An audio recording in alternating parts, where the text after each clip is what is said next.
Hey everybody, today we're going to change the oil on a 2021 Sienna. This is a break-in oil change. The motor's only got 1,000 kilometers, so about 600 miles. Two reasons for doing this. One is for the break-in, so some metal shavings may be in the oil, so we're trying to get rid of that. No harm in doing it early. Mixed reviews on whether you should do that or not. The second reason is actually, if you look here, I don't know if you can see it, I noticed that the factory, when it came from the factory, it actually overfilled the engine oil. So we're gonna basically drain it to accomplish the break-in period, and then also refill it to the correct level. So tools you'll need. You got here an oil filter. This is the model I got from the dealer. I got 0w-16, make sure you use 0w-16. I got 5 of those.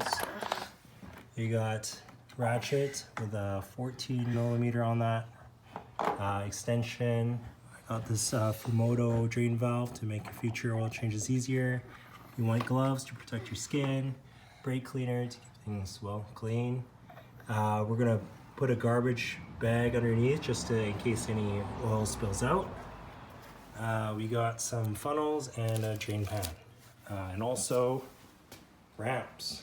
So let's put the car on ramps. All right, so we got the van on ramps. There, we chalked the back. We pulled out the dipstick, put it along here, and we took off the engine oil cover, put it right here just to remind us that that is not covered. And then you're gonna come down here under the car. So this side is the passenger side. This side is the driver's side. You're gonna come under here and you're gonna notice this cover right here. There's 4 of these, and four of the little screws, so you just need to take them off with a cross drill bit. So let's do that right now.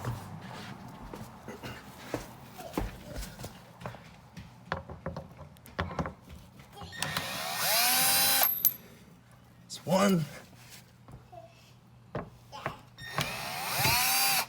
It's 2.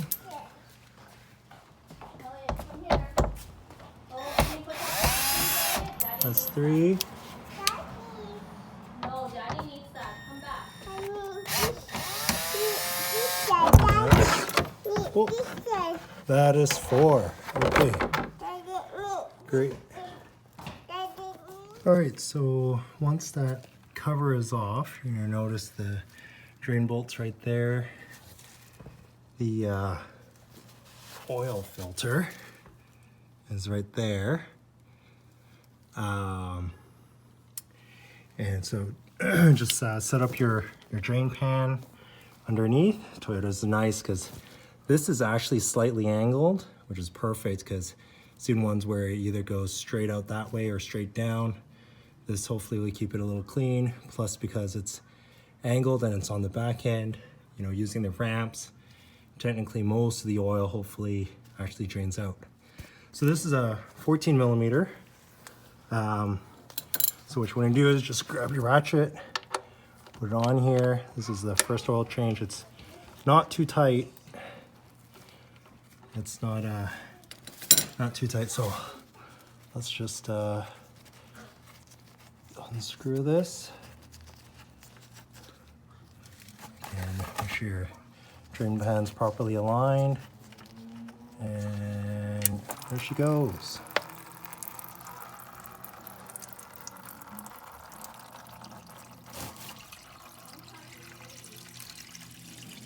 All right, we'll clean up and then we'll get the oil filter. Okay, so oil looks pretty clean. I moved the drain pan so that it's just on the edge so I can catch the oil coming down, as well as I've lined myself up to get the oil filter here. So all we gotta do is just slowly turn this until until we can get it off by hand, I guess. It's not on there too tight, so that's good. All right, so once it starts breaking, we're gonna take off our ratchet and spin off the filter. Okay, so I got the oil filter housing off. The cap stuck, so we'll have to deal with that separately afterwards. I popped off the cover on the new one. Normally I would pre-fill these, but as you see in here, this is mounted sideways. So if I pre-fill them, they're just gonna spill out, or a lot of it is gonna spill out. So all I did was I just opened up the 0w-16, took the cap, used my finger, rubbed around the cap to get some oil, and then rubbed the O-ring here. And I'm just gonna go back in here and just clean this up a little. Just get any residues or whatever, keep it clean. All right, we're gonna grab our oil filter and just gonna stick it right on. There we go.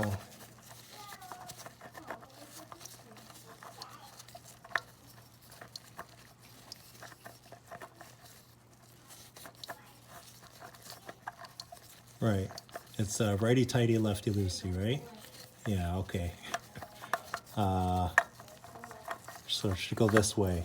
All right, there we go, here we go.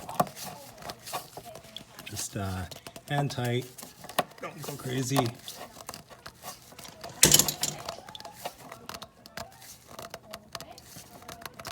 All right, I'll leave that there. We're gonna come back, we're gonna let that completely drain. We'll give it a few more minutes so that it's all out, and we'll be back. Okay, so it's been a couple of minutes. We prepped our Fumoto valve here. So we got the gasket, the blue gasket. Make sure the one that's off your drain plug did come off. Okay, so it should not, there should not, the one that came with the factory mine was blue, so make sure that's off. So yeah, we prepped it. We put there's a clip that it comes with. So we're gonna get ready to install this. We're just gonna go in here, wipe this up, nice and shiny. Oh, beautiful. Nice working on brand new cars. And then we're just gonna thread this in.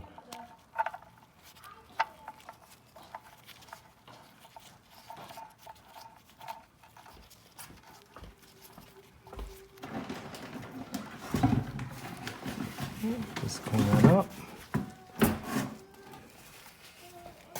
And just tighten this to the right tightness. Don't do it hand tight. You're gonna have to get a wrench or something. Just make sure that that's tight. So I'm gonna go do that. Be right back. All right, so I got mine tightened. What I did with mine is I just used a piece of cloth wrapped around it, put pliers around it so not to damage that. But that's tight, that's closed. You can see that it's closed there. All right, you can see right through it.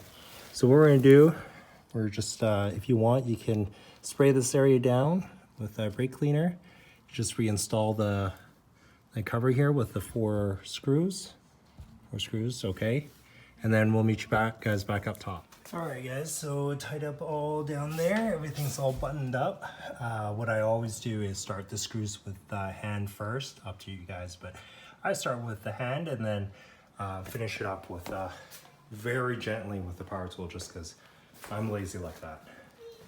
So I got a funnel here, put it ready to go. And it asked for 4.5 quarts. We're gonna start with 4, see where that gets us after we've lowered the vehicle, and then top that off afterwards if we need to. So let's go ahead, put this bottle in first.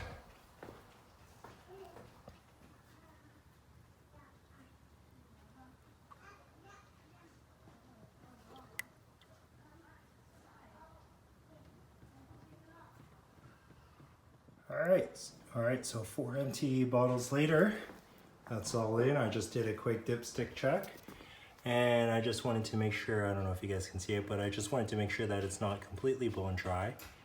You guys can't see it, but it was about halfway. So I think we're good. So what we'll do is we're gonna lower the vehicle and then recheck, and then we'll see if we need, we'll add maybe half of that last bottle in. All right, so car's back down on the ground, and we took a quick measurement here.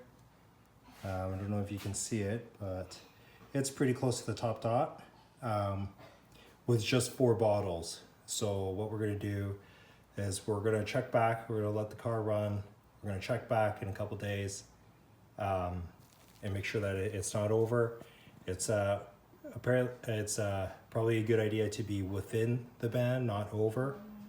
So that's what we're gonna do.